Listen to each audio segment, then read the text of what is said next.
Hi, my name is John Whitehead. I'm an executive and leadership coach, and welcome to this week's video blog post. Now, for those of you who have followed me for quite a while, know that my basic foundational piece of my work is understanding how we tend to communicate and behave. And the model that I use is social styles, which is a behavioral model that's very similar to others out there, many that you probably be aware of, such as DISC or insights, which are the colors.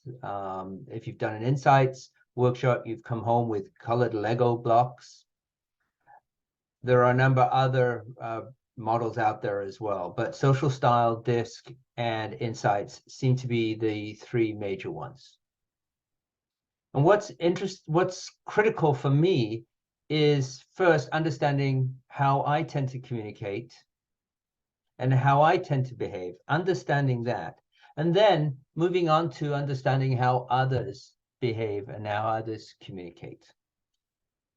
And I have a 3-hour workshop that will take people through that process.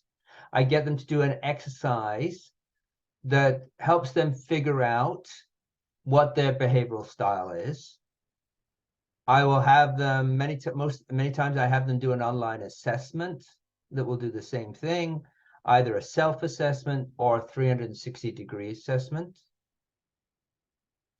I introduce them to the 4 styles, or as I like to call them, 4 neighborhoods that we tend to live in, that we prefer to live in. And then I introduce them to how to observe other people, to understand how they tend to communicate and tend to behave. Now, you'll notice I'm using the word tends to, because one of the critical lessons I try and teach in my workshops is to recognize and understand that we are all human beings. And that being said, we will act situationally. We will act or behave or communicate based in the situation we're in. But saying that, we have preferences.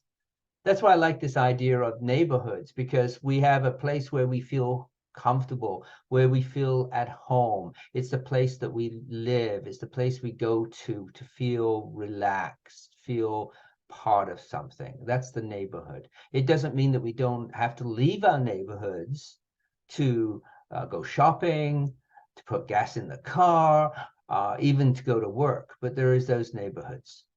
So it's helping people recognize that. And once they've recognized that, then understanding, okay, this is my tendency, this is the other person that I'm interacting with, this is their tendency, what does that mean? And what's the best way for me to connect with that person? Now, an interesting thing happens when I talk about this in my workshops. And that is this idea of emotional intelligence. And what we're actually doing by going through this process is we're actually improving or increasing our emotional intelligence. And the model I like to use is based on the work of Sparrow and Knight.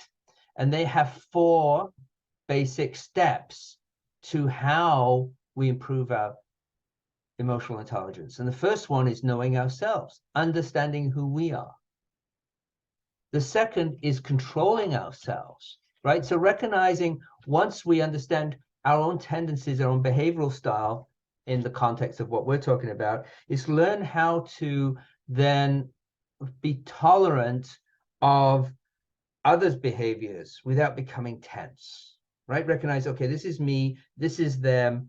Okay, recognize that that's what it is. If that person is acting the way they are, it's just because that's who they are, and just living with that, right? And then figuring out, okay, what do I need to do now to connect with that person? So that's the second step. The third step is knowing others. That's that understanding other people's styles, recognizing how they tend to behave and communicate. And the third thing is then to do something for them. Once you know what makes another person comfortable, what their behavior style and communication style is, try to accommodate their preferences.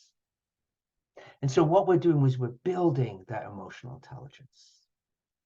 So think about that a little bit. And if you would like to learn more about that, feel free to reach out to me. find out about the workshops I do, find out about the coaching that I do. I'm happy to have a conversation with you, no expectations, no strings attached. So reach out to me using the information at the end of this video. Thanks for watching this week, and we'll talk to you again next week.